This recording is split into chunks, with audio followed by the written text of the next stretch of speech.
Si j'ai choisi de vous faire écouter cette musique lente qui nous vient d'un passé lointain, un temps qui rappelle l'engagement des Écossais au service du Royaume de France en lutte pour sa survie, c'est parce qu'elle symbolise aussi mon engagement au service de mon pays. Et c'est d'engagement dont je voudrais vous parler ce soir, parce que je le crois fermement et sincèrement, c'est l'engagement dont nous allons avoir besoin pour se préparer à demain. Aussi, permettez-moi d'illustrer cela grâce à quelques moments forts tirés de mon expérience personnelle. S'engager, c'est un acte personnel, intime, qui a pour objectif de se consacrer aux autres, de se consacrer à quelque chose de plus grand, à quelque chose qui vous dépasse. Il peut y avoir différentes raisons pour lesquelles on s'engage. Vous pouvez vous engager parce que vous voulez une première expérience professionnelle. Vous voulez vous engager parce que vous voulez vivre des aventures.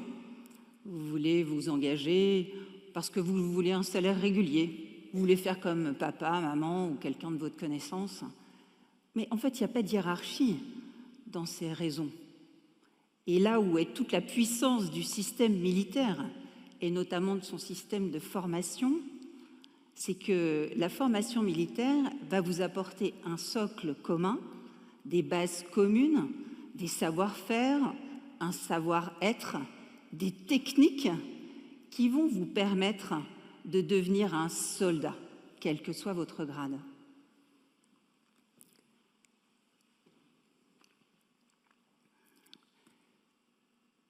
Alors pourquoi moi, je me suis engagée? Pourquoi je suis devenue militaire? Eh bien en fait, parce que je voulais avoir un métier dans lequel le sens de l'intérêt général, le bien commun, c'était ça qui devait me guider. Et puis, je voulais pratiquer une activité sportive parce que j'ai commencé l'escrime à 11 ans, au Masque de Fer à Lyon. Et c'est vrai que j'ai commencé à faire de la compétition et j'ai commencé à éprouver ce que c'était que aller jusqu'aux limites, aux limites de son corps et à toucher du doigt le dépassement de soi. Donc ça faisait partie aussi des raisons pour lesquelles je voulais m'engager et je voulais ça aussi pour mon métier. Il y a aussi la discipline. Alors la discipline, ça peut paraître assez rigide, c'est un cadre dans lequel en fait il y a des limites et qui pose des garde-fous. Et en fait vous avez beaucoup de liberté dans ce cadre et c'est très confortable. Et puis il y a aussi la relation aux autres, parce que j'ai toujours aimé les gens. Donc ça, c'était un point important. Et enfin, je dois l'avouer, je voulais aussi que ma maman soit fière de moi. Donc s'engager quand on rentre à l'école spéciale militaire de Saint-Cyr, c'est aussi signer un contrat. Alors vous ne signez pas le jour de votre arrivée. On vous laisse 4 semaines de réflexion. 4 semaines au cours desquelles vous allez suivre, ou disons plutôt subir la formation. Alors là, on vous habille en militaire, donc on vous met en treillis, on vous met des rangers. Alors ça, c'était pas très confortable à l'époque, c'est mieux maintenant. On vous apprend, on éprouve votre physique, on éprouve votre mental, on éprouve votre morale. Et on va vous apprendre à tirer au fusil d'assaut, à tirer au pistolet. On va vous apprendre à vous orienter, quelles que soient les conditions, et sans GPS évidemment. On va vous apprendre à défiler. Et puis, on va vous apprendre à marcher. Alors, quand j'étais en classe préparatoire, je m'étais vraiment un peu préparée à ça et je m'étais dit, marcher, c'est quand même l'activité la plus simple du monde. C'est mettre un pied devant l'autre, donc ça devrait quand même aller. C'est assez simple. Eh bien, en fait, c'est super difficile. Pourquoi? D'abord parce que j'avais un chef de section beaucoup plus grand que moi, chasseur alpin. Donc, il faisait un pas, je devais en faire deux. Enfin, en fait, finalement, je trottinais derrière lui. D'ailleurs, j'avais la chance d'être pile derrière lui parce que vous imaginez tout au bout de la colonne. Vous rajoutez à ça un sac à dos très très lourd, hein, parce que ça, c'est quand même pas dans mes habitudes non plus de faire ce genre de choses. Un sac très lourd. Et puis, vous rajoutez évidemment le fusil d'assaut, qui est quand même ce qui est indispensable pour un soldat. Donc, le fusil, il vous bloque complètement la respiration et ça devient quand même un exercice très compliqué. Donc là, vous vous dites, au bout de 4 semaines, si c'est ça, si c'est souffrir tous les jours, etc., c'est quand même pas formidable. Mais en fait, moi, j'ai aimé me dépasser. Ce défi quotidien et le fait d'être encore vivante le lendemain et d'avoir réussi à surmonter ces obstacles. Ça, c'était vraiment formidable. Et je me suis dit, je signe, c'est parti. Et 35 ans après, je suis encore là. Donc, finalement, ce qu'on peut retenir, c'est que le dépassement de soi, c'est la base de l'engagement. Alors, je vous ai dit que je voulais partager quelques expériences et il y a des cérémonies qui s'appellent les passations de commandement, qui sont des moments très forts dans une carrière. Alors, vous vous rappelez la musique que je vous ai fait écouter au début? C'est la marche de Robert Bruce. J'éprouve beaucoup d'émotions en l'écoutant et j'ai choisi cette musique lorsque j'ai rendu le commandement du 40e régiment de transmission de Thionville en 2015.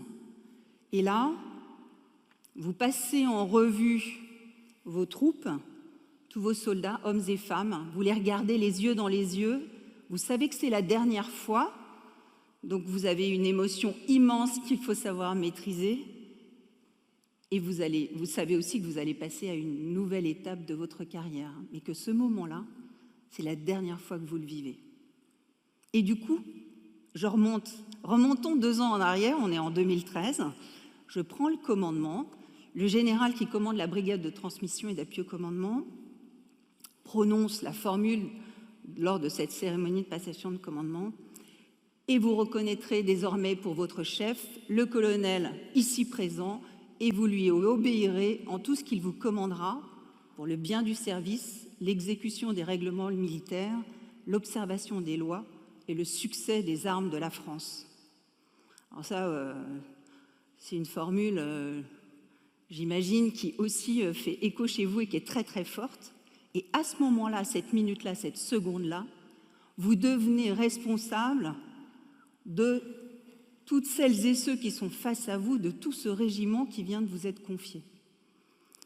Et je vais faire un parallèle qui peut paraître assez aberrant parce qu'on n'est pas du tout dans le même contexte, mais quand je suis devenue maman, eh bien, à la naissance de notre première fille, j'ai ressenti exactement ça, cette responsabilité 24 heures sur 24, 7 jours sur 7, d'un enfant. Eh bien, finalement, quand vous prenez un régiment, quand vous commandez un régiment, vous devenez charge d'âme. Vous avez la responsabilité de vos soldats jour et nuit. 2013, toujours, 2 mois après la prise de commandement, la décision avait été prise qu'on parte en opération extérieure. On part sur l'opération Serval au Mali, à Bamako exactement. Il est 4 heures du matin, les bus sont arrivés, ils vont nous emmener à l'aéroport Charles de Gaulle pour ensuite nous envoler vers Bamako. Donc là, les familles sont venues accompagner en général leurs conjoints, leur papa, leur maman. Je décide de rassembler les militaires et de leur adresser quelques mots qu'évidemment les familles écoutent et entendent. Et là, je leur dis que nous allons partir, mais surtout qu'ils sont prêts parce qu'on s'est entraînés pendant des mois auparavant, qu'on s'est entraînés ensemble et qu'il faut qu'ils aient confiance dans cet entraînement de manière à assumer la mission pour laquelle, qu'on nous a confiée.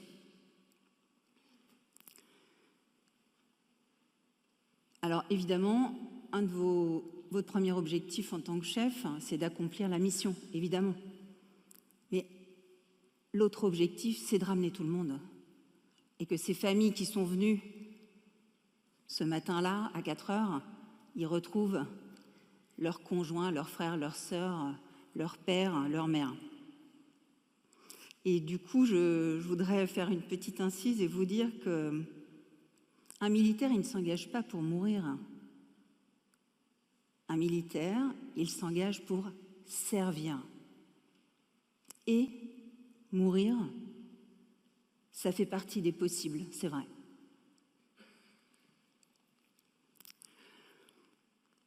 En termes d'engagement, je suis aussi dans l'associatif, puisque je suis présidente de la Fédération des clubs de la défense, qui regroupe à peu près 145 000 adhérents, des militaires, des civils de la défense, mais des civils, des enfants. Et c'est vrai qu'il y a beaucoup de bénévoles. Le bénévolat, c'est très important pour moi, de pouvoir donner sans attendre quoi que ce soit. Et parfois, je suis un peu frappée par certains propos, parce que certaines personnes, elles vous donnent 19 € pour une licence, avec tout ce qui va avec. Et la personne, elle vous dit, vous me donnez quoi en fait, en retour? C'est quoi mon retour sur investissement? Et moi, je trouve ça aberrant. Je trouve que c'est pas normal. On doit aussi pouvoir se donner.